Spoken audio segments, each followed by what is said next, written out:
What's up, freaks? It is 8 p.m. on a Saturday night in the office. Just finished up some work and here to make a video about what to do when you're exhausted and how to keep going. Because I'm hitting this point now where I started the year and I started a bunch of shit really quickly. Started this YouTube channel, the Obsession Year, right? One video every day. I started the Run Cult, right? This group run every day. We're getting like 50 people to come. It's epic. This agency I'm building for animations really started taking off, and I'm in a peak of marathon training. That's honestly the huge thing. And that is, I'm like hitting that peak right now. It kind of was like last week. Yeah.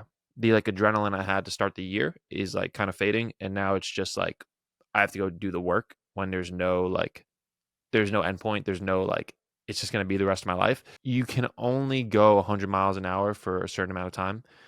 Even when you're obsessed, you're going to crash. And I'm definitely, I think, like in that crash right now, where like a few weeks ago, I was not even sleeping and I was going out and running the best I've ever ran in my life, like on these 10-mile workouts, these 12, 18-mile workouts. It didn't even make sense what I was doing. Like there was no logic behind it. I should have been, if anything, like performing badly. And then now I'm like actually resting, actually sleeping. But this week I had like my first like bad run, which is like me sounding like a little brat because bad runs are normal. They're like part of being a runner. But I've just been like lucky in that I'm new and still like making a lot of adaptations and gaining fitness so quickly from my training I'm doing now. So I haven't had many. Most of the runs I've gone out for, I've like had a pace goal and crushed it or was like at the high end of it. And so, yeah, that was this past Wednesday. I went out to basically, so where I'm at with the running, right? Right now, my goal is still a sub 250 marathon in Austin, which would be absolutely insane. That would be going from a 316 to a 250 on a harder course within like 2 months. So like 6 weeks of training. Doesn't even make sense if I can do that. But last weekend I ran a 20-mile workout. It was a 22-mile workout with 20 miles at a 6:32 average pace. But there's definitely a but there. I felt like shit. Had to actually go to the bathroom like 3 times in it, which added up to like probably like 12 to 15 minutes of like total rest during that 20 miles. So to me, it's like that definitely discounts the pace, but at the same time, feeling like shit definitely makes the pace harder. So it's like probably kind of close what I was actually capable of. And we had a ton of hard hills in there with Central Park. So I don't know. I'm probably capable of close to that pace.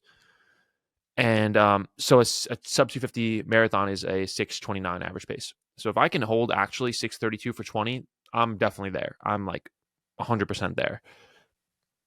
Because of the fact that even though a marathon is 6 miles more, I'm holding that pace in train in the middle of training when I'm sore as hell and like all this shit's going on. And that's my favorite rule. I've said this before. It's like Ryan Hall says, whatever you can hold for 15 miles in the middle of training, you can hold that for a full marathon because you have all these adaptations from a taper. You're rested. You have the energy on race day.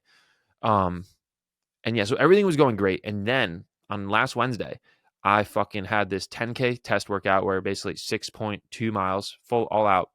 And I kind of bombed it. I was going to try to hit it all under, I think my goal was like under 620. Or sorry. No, my goal was to try to hit it. Excuse me. My goal was to, going from 20 miles at 6:32 pace. My goal, I think, for six was try to do it all under 6 minute pace. And dude, I just bombed it. I went out there's a lot of things I did wrong, and I'm learning so much now. But I went out way too fast at like a six. I went out at a 5:51, which was like so dumb.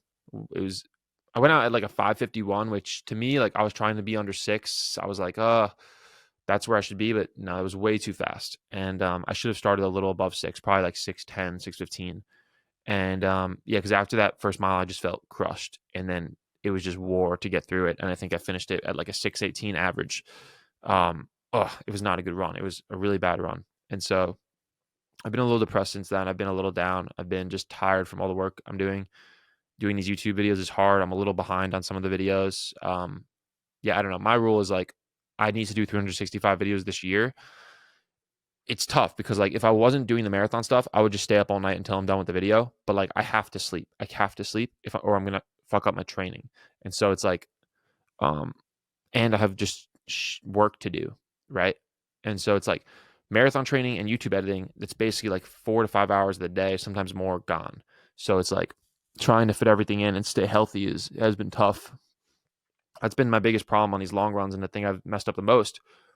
has been nutrition. I think it's been a big reason I had rough runs like last Saturday, even though I was able to keep a pace sort of. I had a rough run that day and I had a rough run on Wednesday. I think I'm not doing the right things with nutrition. I'm not having too much caffeine. I'm not recovering. I'm not eating enough carbs because I'm like trying to lose weight. I'm just being reckless and I need to focus. And so I just feel like flustered. I feel tired. But now it's like my life changed because I had to step in front of the camera, right? And I'm doing more stuff now and I can't turn off. In the past, like years past, I would turn off and I would just go and play video games and rest and do nothing. But I can't do that anymore because I have a responsibility and I'm trying to be this role model of obsession, right? And it's not that I like am complaining about that. It's just like this is the reality. I can't turn off anymore. I have to be this person. And that means there's no more compromise, right? I can't stop. Like I have to keep going. And so like how to keep going when you're so tired is just like figuring out a way so that you have no other option. So that you're always on. Those are my favorite types of people. There's just one version of them, right? Because I think for a lot of the last few years, I lived with multiple versions of myself. I would be a different person when I would go on a podcast than I would be behind closed doors. And I don't want to be like that ever again. I don't think I'm like that now. Um, I'm the same person talking to you that I was sitting at my desk over there alone all day. I'm the same person, hanging out with friends, which I don't really hang out with friends, but I do hang out with friends, but they're like work friends. I don't like hang out. You know what I mean? Someone asked me that the other day. They're like, do you hang out with people who like aren't into the stuff you're into? And I'm like, not really. I don't, which is kind of fucked up, but like, and I would, it's just like, I don't have time. So like the people I do hang out with are somehow benefiting my mission. And, you could say the friends that aren't on the mission do benefit me and they do, but it's just about like finding time to hang out with them is hard, I think. Um, there's like a quote from an old Mark Cuban book. It's really good. His first book, I think it's called like something like Sport of Business. I forget, or like The Maverick. I don't know. But Mark Cuban's book about how he started, and he was just a kid like living in an apartment with 6 people, grinding, selling like computer software. And he says like, yeah, unless you can make me money, we're not getting dinner. Like he's such a savage, but I kind of like that. Like he's like, unless we're on the mission together, unless you're helping my mission and I'm helping yours, let's just not hang out. It's pointless. That's kind of how I feel. This is going to be a weird year because I'm going through a weird phase now where I feel kind of lonely, but at the same time, I am around people all day, nonstop, more than I ever have. I'm staying with some friends right now, so they're awesome, and I'm always around them. At the office here, I'm always around these guys, except now that's going to be different because now we're all getting private offices, which is new, and that's fun. So yeah, we're all breaking up, which is sad. Me, Dylan, and Hunter in the office. We're moving upstairs, and we're all going to have private offices on the 5th floor. It's going to be kind of sick because now I have this basically like an obsession layer with this huge skylight, and I don't know. I'm going to make it sick. Going to try to put like a gym in there, custom desk, all this stuff. I don't know. I'm excited though. I'm excited. Um, but yeah, it's like these moments when you're tired that really shapes who you are.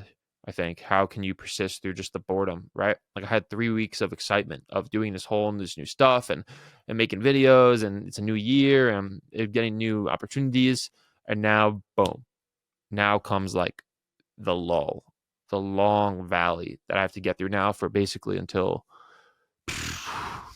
like the end of April, because that's going to be my 3rd marathon, Eugene, and I'm basically coming out of this one in Austin and going to go right into prep for that one.